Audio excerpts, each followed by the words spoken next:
নমস্কার সবাইকে। তো আজকে আমি একটি নতুন টপিক, জিওগ্রাফি অর্থাৎ ভূগোলের একটি নতুন টপিক, যা খুবই ইম্পর্টেন্ট এবং প্রত্যেকবার এই টপিকটি থেকে কোশ্চেন আসে, প্রায় প্রত্যেকবার একটা কোশ্চেন আসে। তো টপিকটির নাম হলো ইন্টেরিয়র অফ দ্য আর্থ, অর্থাৎ পৃথিবীর অভ্যন্তরীণ ভাগ। তো এখানে প্রথমে আপনাদের আমি একটা টপিকটা বোঝানোর জন্য একটা ছকের মাধ্যমে বা একটা চিত্রের মাধ্যমে একটা বুঝিয়ে দিচ্ছি। আগে টপিকটা বুঝুন, তারপরে অনেক কিছু ডিসকাস করি, ঠিক আছে? পৃথিবীর অভ্যন্তরীণ ভাগ বলতে কী বোঝায়? মানে আমরা যে বসবাস করি ভূত্বক, মানে ভূত্বক থেকে ভিতরের দিকে বসবাস করি, মানে ভূত্বক বলতে আপনারা ভাবতে পারেন মাটি যে আছে, মাটির ভিতরের দিকে যে কতটুকু আমরা পৃথিবীর অভ্যন্তর পর্যন্ত সে আছে বা কতটুকু অভ্যন্তর ব্যাপারে আলোচনা করা হচ্ছে এই টপিকে। এটা তিনটি ভাগে ভাগ করা আছে, ঠিক আছে? সবচেয়ে প্রথম দেখুন আপনারা যে উপর থেকে, ওটা জিরো ভাববেন আপনারা, উপর থেকে নিচে পর্যন্ত ৬,৩৭১ কিলোমিটার, ঠিক আছে? এবার দেখুন তিনটি ভাগে ভাগ করি। সবচেয়ে প্রথম ভাগ করে একটা ভূত্বক,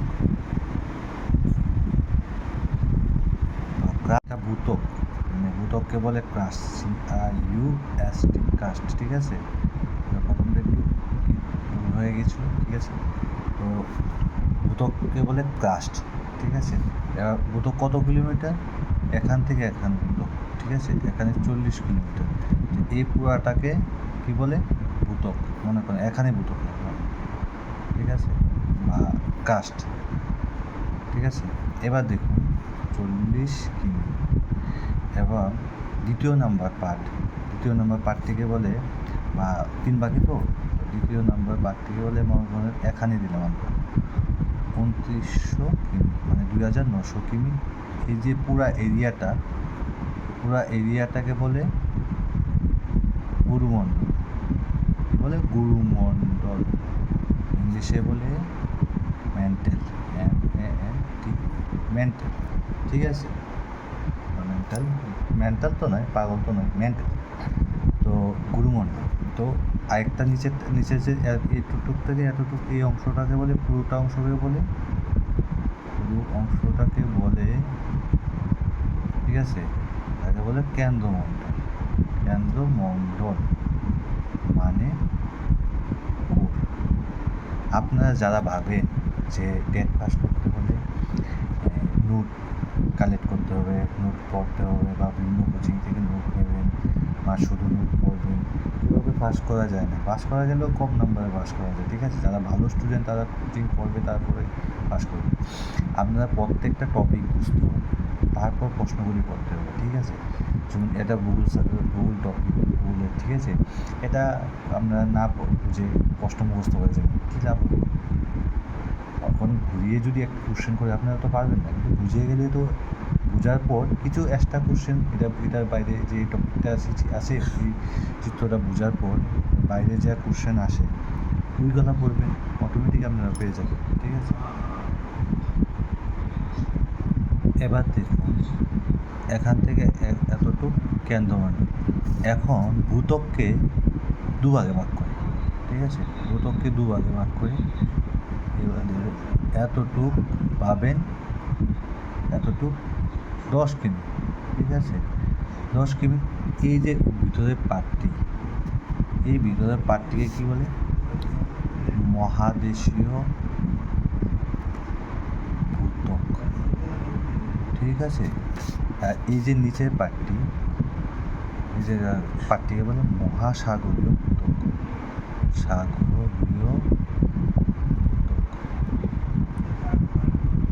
আবার এটাকে বলা হয় শিয়াল, কারণ এখানে সিলিকা এবং অ্যালুমিনিয়াম পাওয়া যায়। তো সিলিকা SI, অ্যালুমিনিয়ামে L, তো পুরোটাকে বলে শিয়াল, এটাকে বলে সীমা, কারণ এখানে সিলিকা পাওয়া যায় এবং ম্যাগনেসিয়াম পাওয়া যায়, তো দুটাকে মিলে বলে সীমা, ঠিক আছে? এই দুটা পার্ট মিলে আপনার হচ্ছে ভূত্বক। ভূত্বককে দুটি ভাগে ভাগ করেছে, একটি মহাসাগরীয় ভূত্বক, এবার দেখুন মহাদেশীয় ভূত্বক শিয়াল বা মহাসাগরীয় ভূত্বক সীমা। এবার যেহেতু ভূত্বককে দুটি ভাগে ভাগ করা হয়েছে, গুরুমণ্ডলকেও তো দুটি ভাগে ভাগ করতে পারে, না হলে গুরুমণ্ডল হতে বা রাগ করতে পারে।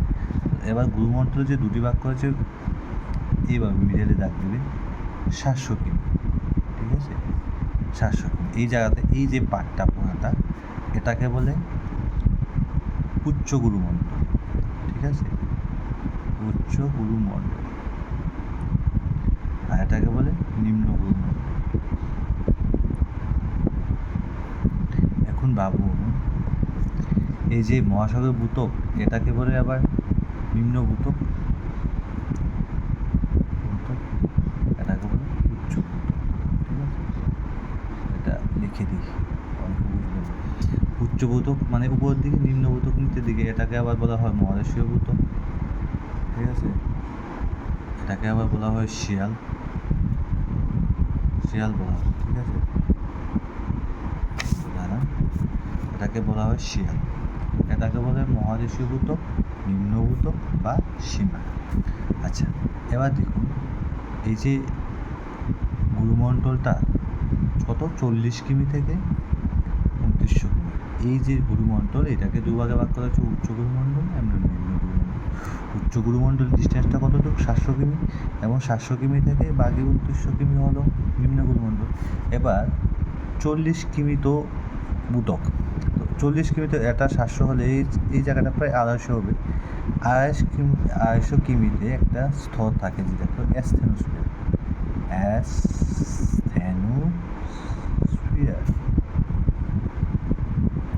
যেটা পরে উচ্চ গুরুমণ্ডলে, ঠিক আছে, এটা একটু নরম এই স্তরটা, ঠিক আছে, এই স্তরটাকে অ্যাসথেনোস্ফিয়ার বলে। কততে আছে 250 কিমি, ঠিক আছে। এবার দেখুন এই ভূত্বককে এবং গুরুমণ্ডলকে দুভাগে ভাগ করবো। এবার তো কেন্দ্রমণ্ডলও ভাগ করতে পারি, তো কেন্দ্রমণ্ডলকেও দুভাগে ভাগ করলাম, ঠিক আছে। এটা হলো আউটার, এটা হলো ইনার। আউটার মানে কি, মানে আউটার মানে বহি কেন্দ্রমণ্ডল, ইনার যে কেন্দ্র লেখা আপনারা বুঝে যাবেন না, তুমি লিখে দিই কেন্দ্র। এবার এটা কত কিলোমিটার, এটা তো আলাদা আছে, এত দরকার নেই, এটা তবু আমি দিয়ে দিলাম, ঠিক আছে। এবার এটা আপনারা দেখে নিতে পারেন, এতটা দরকার নেই, এত থেকে এতটা কত কিলোমিটার দেখে নিলে একটু সুবিধা হবে, এটা আমি এখন বলছি। এবার দেখুন 6371, এই স্তরের মধ্যে থাকে তরল, কি থাকে, তরল ভিতরে এখানে, আর এই স্তরের ভিতরে থাকে কঠিন, ঠিক আছে। এবার দেখুন এই যে মহাদেশীয় ভূত্বক শিয়াল, এটি গ্রানাইট, এখানে ভিতরে গ্রানাইট মনে রয়েছে, গ্রানাইট শিলা দ্বারা গঠিত, ঠিক আছে, গ্রানাইট শিলা। আর এটার ভিতরে যে শিলা আছে এটা হচ্ছে ব্যাসল্ট,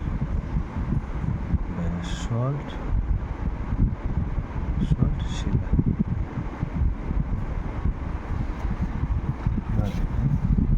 এটা গ্রানাইট শিলা, ব্যাসল্ট শিলা। এবার বা ব্যাসল্ট শুধু শিলা নাও লিখতে পারে, গ্রানাইট লিখতে পারে, ব্যাসল্ট। এবার দেখুন আউটার, ইনার মানে বহি, কেন্দ্রমণ্ডল, ঠিক আছে।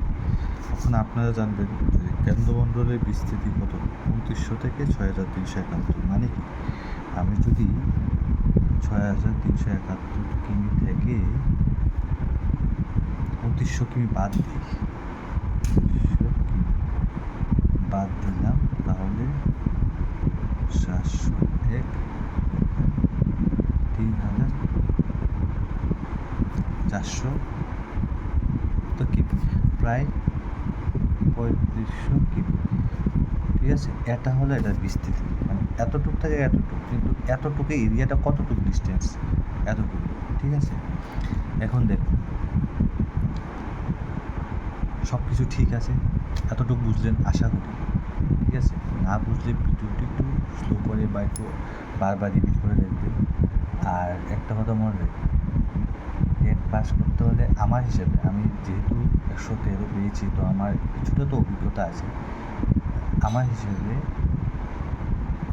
টেক্সট বই পড়বেন, দাগিয়ে দাগিয়ে বুঝে বুঝে টেক্সট বই পড়বেন, টপিক বুঝবেন, সব কিছু বাংলা হোক, ইংলিশ হোক, হিস্ট্রি হোক, জিওগ্রাফি হোক, সব টপিক বুঝবেন, কী আসবে প্রিভিয়াস ইয়ারের কোশ্চেন দেখবেন, তারপর গিয়েছিলে টপিকটি বুঝে যদি এই টপিকের বাইরে বোঝার বাইরে যে কিছু কোশ্চেন আছে ওইগুলো দেখবেন, ঠিক আছে? শুধু নোট পড়বেন না, নোট পড়ে পাস করা যায় না, ঠিক আছে? এবার দেখুন এতটুকু গেল। এবার ভাবুন, আপনি ভাবুন বিল্ডিং, 3 তলা বিল্ডিং, ঠিক আছে? 3 তলা বিল্ডিং ভাবতে পারেন, 3টা তলা আছে বললাম, তাকে ভাবুন যে 3 তলা, ঠিক আছে? 1তলা ভূতক পর্যন্ত, ভূতকের প্রথম 1তলা, ভূতকের থেকে গুরুমণ্ডল 2তলা। তো কী বললাম, 0 থেকে 40 কিমি 1তলা, 40 থেকে 2900 কিমি 2তলা, 2900 থেকে এতটুকু 3তলা। তো মনে রাখবেন যে এই যে 3তলা, এর উপরের তলা, মিডল তলা এবং নিচের তলা, ঠিক আছে? এই জায়গাটা আমরা মাটি ভেবে নিই, এরপরে তো ভিতর দিকে তো আমি তালা দিয়ে বলছি। এবং এবার প্রথম ভাবেন যে উপর থেকে নিচে ভূতক, যেহেতু উপর থেকে নিচে ভূতক, এই ভূতকে মাঝখানে তো একটা দিয়েছি আমরা, একটা পার্টিশন ভাব।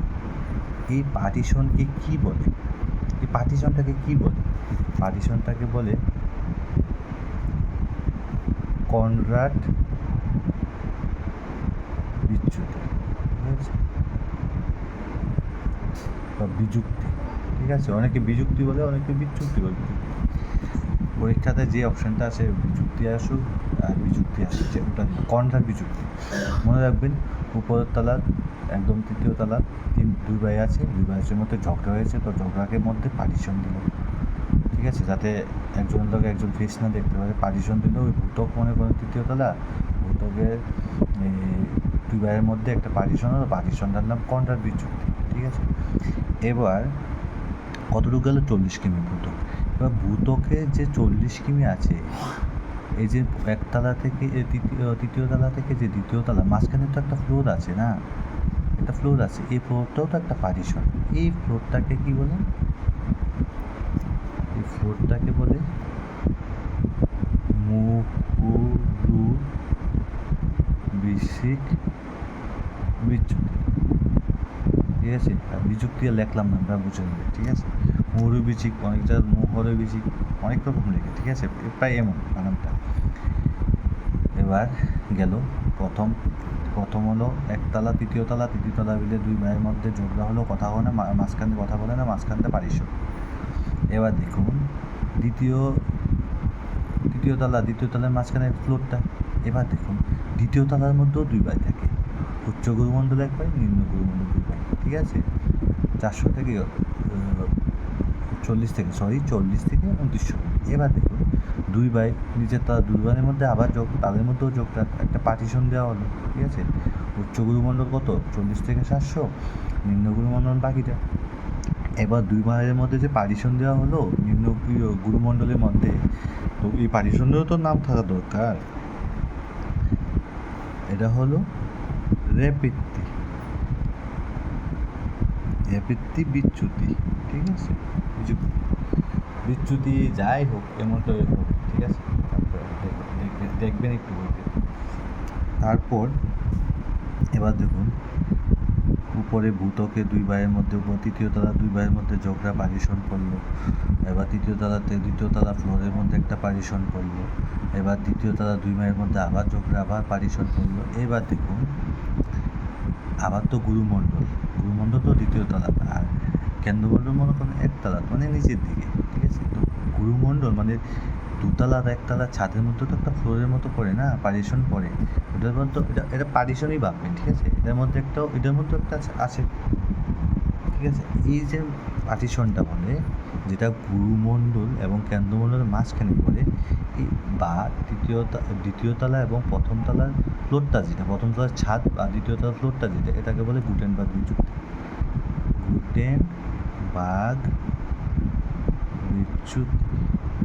ঠিক আছে? এরপর দেখুন এরপর বাম। এবার নিচের তলায় আসি। এবার নিচের তলাতেও তো দুটা ভাগ করলো, ঠিক আছে। নিচের তলাতে যেহেতু দুটা ভাগ করলো, কারণ নিচের তলাও তো দুই ভাই থাকে, দুই ভাই মধ্যে তাদের মধ্যেও ঝগড়া, তারাও পার্টিশন দিয়েছে। এই পার্টিশনটার যে লাস্টটা আছে, যেটা কেন্দ্রমণ্ডলের আউটার এবং ইনার হয়, এটা হলো লেহমান বিচ্যুতি, ঠিক আছে। এবার তাহলে আশা করি এতটুকু বুঝতে পেরেছি যে পুরাটা যে কীভাবে কোথায় কোনটা হয়। আরেকবার আমি বলে দিচ্ছি লাস্ট, 0 থেকে 6371 টোটাল 3টি ভাগ করেছে। 0 থেকে 40, 40 থেকে 2900 কিমি, 2900 থেকে এত, ঠিক আছে। 2900 থেকে 6371 পর্যন্ত যে কেন্দ্রমণ্ডলের বিস্তৃতি প্রায় এতটুকু, প্রায় মানে এই দুটা থেকে একটা যে কোনো দুটো, ঠিক আছে। এবার ভূত্বককে আমরা দুই ভাগে ভাগ করলাম, উচ্চ ভূত্বক, নিম্ন ভূত্বক। উচ্চ ভূত্বককে আবার বলা হয় মহাদেশীয় ভূত্বক বা শিয়াল, এবং নিম্ন ভূত্বককে বলা হয় সাগরীয় ভূত্বক বা সীমা। কেন শিয়াল সীমা বলা হয় আগে বলেছি। এবার এটা মহাদেশীয় ভূত্বকটা হলো 0 থেকে 40, বাকি 10 থেকে 0 থেকে 10, আর নিম্ন ভূত্বকটা মনে করেন 10 থেকে 30, ঠিক আছে। এবার গুরুমণ্ডল টোটাল 40 থেকে 2900 কিমি। তো উচ্চ গুরুমণ্ডলকে আবার দুটা ভাগ করেছে, উচ্চ গুরুমণ্ডলকে 700 কিমি। আর তো বাকি মনে করুন 700 থেকে এত কিমি হচ্ছে নিম্ন গুরুমণ্ডল, ঠিক আছে।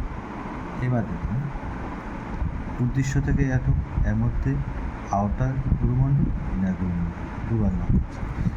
ভূত্বকের দুই ভাই মনে করুন, উপরতলা যে বলেলাম তৃতীয় তলার দুই ভাইয়ের মাঝখানে পার্টিশন। উপর দেশের মধ্যে আছে গ্রানাইট, মহাসাগরের মধ্যে আছে বেসল্ট।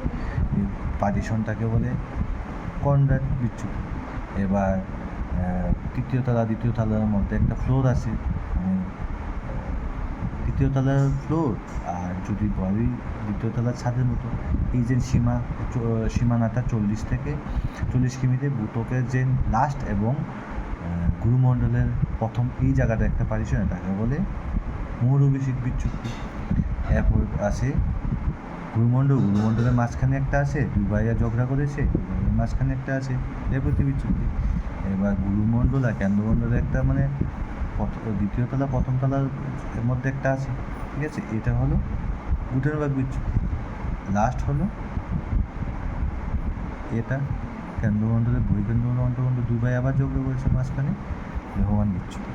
এইভাবে আপনারা পড়বেন। আর এটার মধ্যে আছে কি আছে সরল, এটার মধ্যে কঠিন।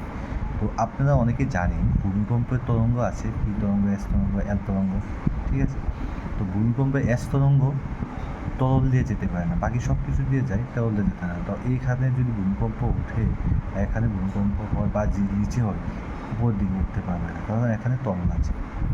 তো এইভাবে টপিকগুলি বুঝে এরপর এটার মধ্যে আপনারা পড়তে পারেন অনেক কিছু কোশ্চেন আছে। এটাকে কেন্দ্রমণ্ডলকে আবার নিফে বলা হয়, এটাও জানতে পারেন, ঠিক আছে। নিফে বাংলাতে নিফে, তো এটাও জানতে পারেন। আরও আছে অনেক কিছু কেন্দ্রমণ্ডলকে, তাই তাদের কেন্দ্রমণ্ডল গুরুমণ্ডলকে আবিষ্কার করলো, বা এই বিচ্যুতিগুলির ব্যাপারে আরও জানতে পারেন। তো ওগুলা জানার জন্য আরও কিছু কোশ্চেন জানতে হবে, যদি বইগুলো দেখতে পারেন। টপিকটা যদি এখান থেকে করে তাহলে পাবে। আমরা মিলিয়ে দেখে প্রিভিয়াসের কিছু কোশ্চেন এটার মধ্যে পাবেন আপনারা, এইভাবে বুঝে পড়তে হবে, ঠিক আছে। নোট মুখস্থ করলে হবে না। থ্যাংক ইউ এতক্ষণ দেখার জন্য।